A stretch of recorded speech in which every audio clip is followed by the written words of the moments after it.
See that? It's pig Latin. Pork, slavery. It's pig Latin. It's the shit we read. It's the stuff we read. It's a beautiful thing if a black man give his people a language instead of them speak the one that was physically imposed on them. Why not? But you see, we found something wrong with that. We become our own worst enemy. There's a lot of good you can take from the brother, but you need to find the bad. It satisfies your ego so you don't have to work harder. You gotta make something wrong with it, because if you don't, you gotta get a bigger land. You gotta come up with a more detailed language. You see, if we don't hate it, we have to become responsible. Responsibility, respond to your ability. We have to hate each other so we can stay lazy. We can't appreciate nothing that we do good amongst each other. I mean, let's be for real. Who did what Dr. Yoke did? Only one that ever came close was Most Honorable Elijah Muhammad. Let's not front. You can hate the man all you want. Hate him all you want. But truth is true. He ain't steal no damn pyramids. He didn't go down Georgia and pull some shit out of his back pocket that belonged to Dr. Ben. Dr. Ben is fly. So is Dr. Yoke. So is Clarence 13X. So is all of them. We don't have to pin their doctrines against each other.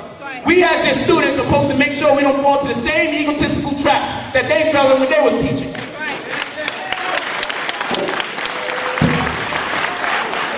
I told people I don't have to make this personal to win. I told people I'm smart enough to just be smart and win.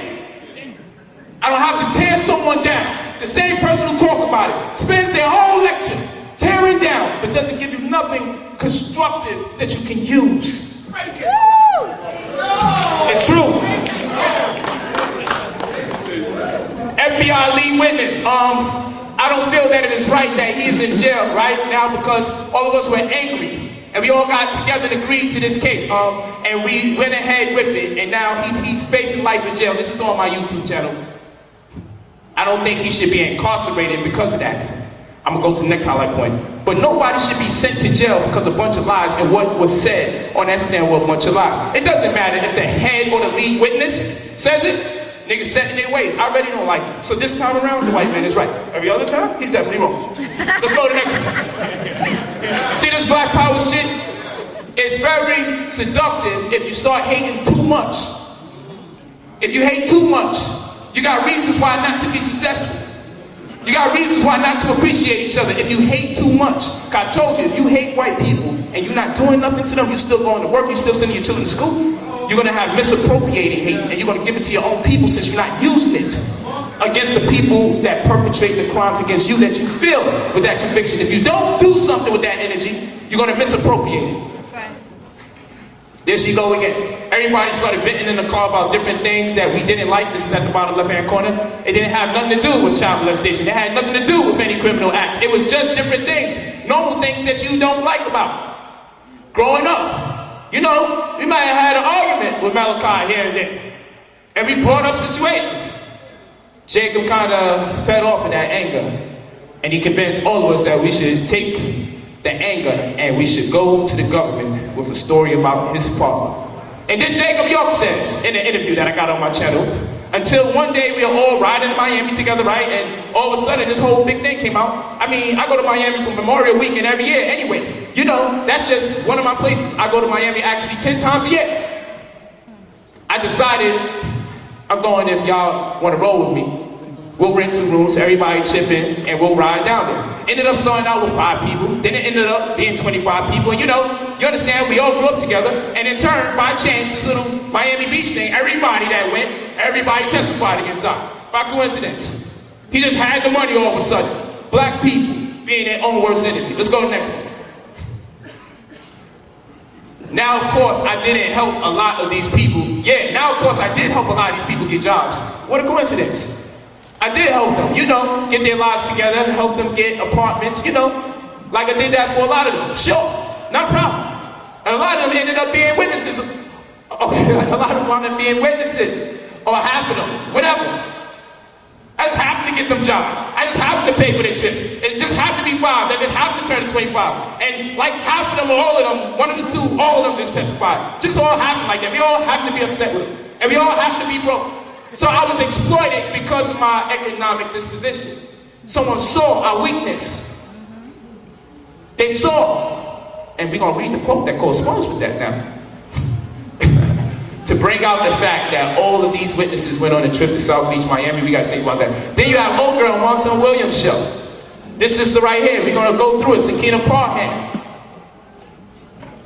She had a custody battle with Doc.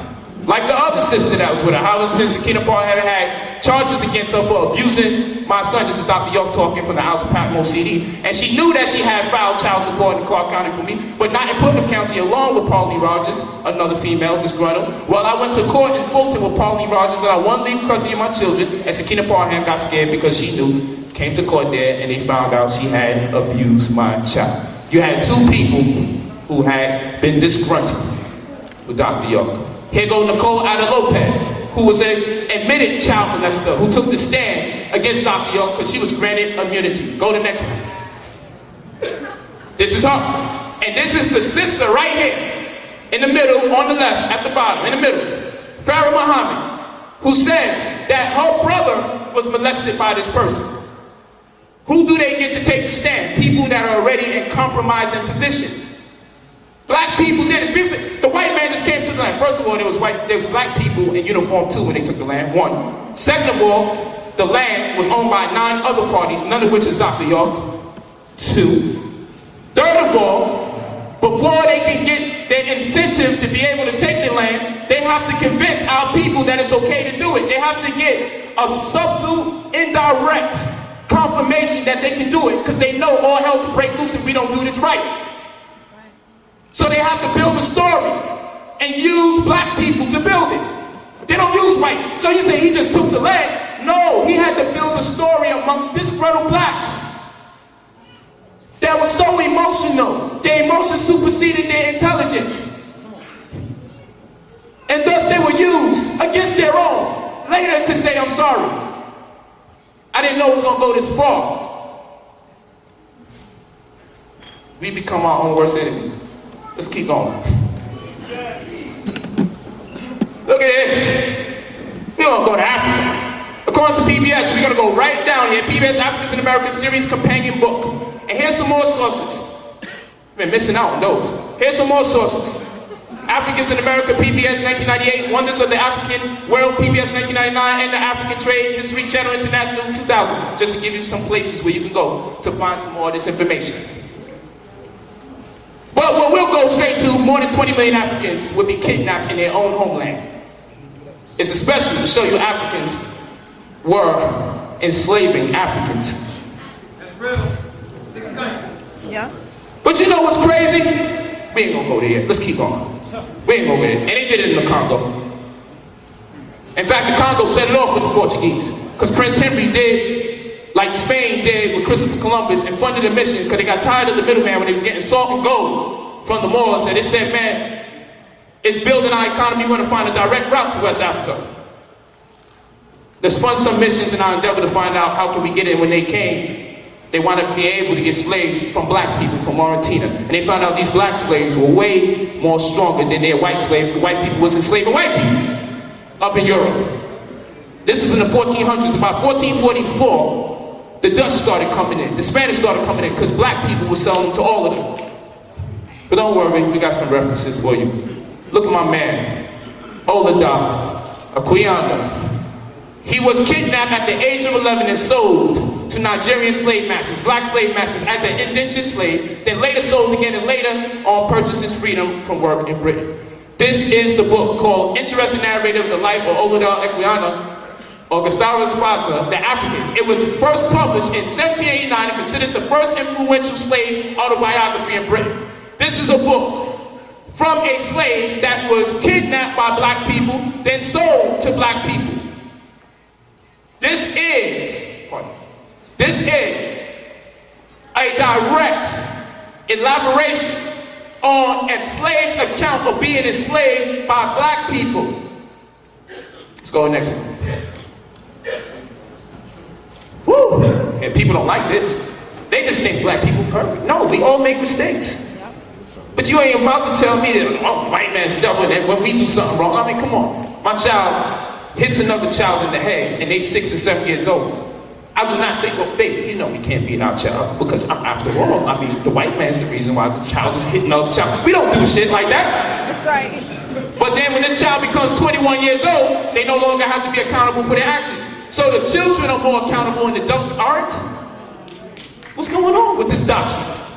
No, the only reason the black man is doing this is because the white man. Up until it's the black man that you don't like, that is actually true. I don't like this crazy doctrine. That's right. That's why I don't respect it. I love the people. I don't respect the double talking. That's right. Here's the book. Here's another black man that was enslaved by his own people. I'm not giving you white people's accounts.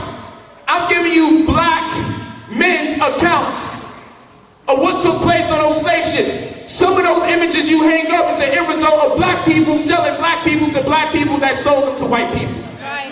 That's right. That's the truth. The slaves wrote it themselves. We ain't gonna be picky and choosy, because I ain't bring no white man's account. Y'all ain't gonna let me get with that. So now something wrong with the slave for telling the truth about what black people did to them? Tell the truth. You know why this shit went on in Africa? Same reason why shit going on over here today. We either blood or we crip. We Hebrew Israelite, we Sunni Muslim. We ancient Egyptian and we can't respect each other's culture. We gotta tear each other down. Same shit in Africa. We got scars here, we got big lips over here, we got the big ears over here. In search for an identity that is exclusive, we become so ethnocentric, we start imposing life on other people. So because we're trying to differentiate ourselves from each other, we didn't even see each other as part of the same race, more or less, because we're from different tribes. Right. And you know, when you meet Africans from Africa, they give you this feeling like shit is gonna be uncomfortable if you niggas start coming over here. Yep.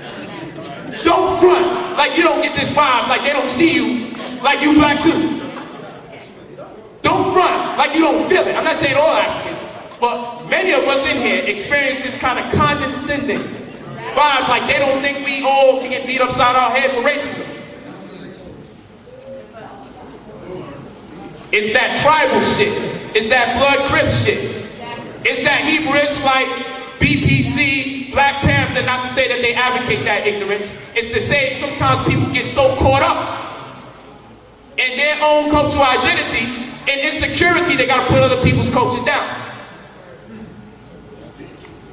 So here's a slave's account. We'll read through a bit of it. But when the vessel arrived, this is Oduber, Kugano, slave wrote it, just like the other slave book. Look at the white man's approach. Can't win.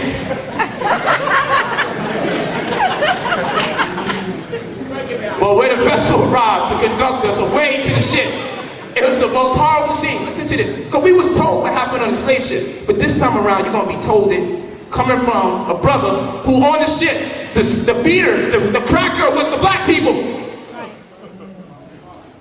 I got some shit to show you in the book. In the book, I got a slave master that had White House niggas watching black people. And so you call the people house niggas, that don't mean it's limited to black people. And these are slave accounts. Why would the white man teach you that he alone enslaved you? He alone was able to enslave you in Africa. He alone was able to bring you to Brazil, no problem. The second highest population of African Americans. He alone was able to come to America and enslave you. Why do you suppose he has to teach you this? Why don't he give his fellow African demon the credit? Because he has to enforce a fiction to you. White supremacy is a fiction. It don't even exist. If he lets you know that you participated in your own demise, then you will have confirmation that you can come up and it's not that difficult. All you have to do is stop trying to bring each other down. So he has to teach you that I did this, so he can embed fear into your psychology. He's teaching you, devoid to let you know black people had a hand in it. So you can get scared, because the shit scares me. When I'm like, yo, they just came to Africa, what? 1,000 deep? And just overthrew millions of Africans? That shit is like scary shit. I'm like, yo, I feel you on that white man.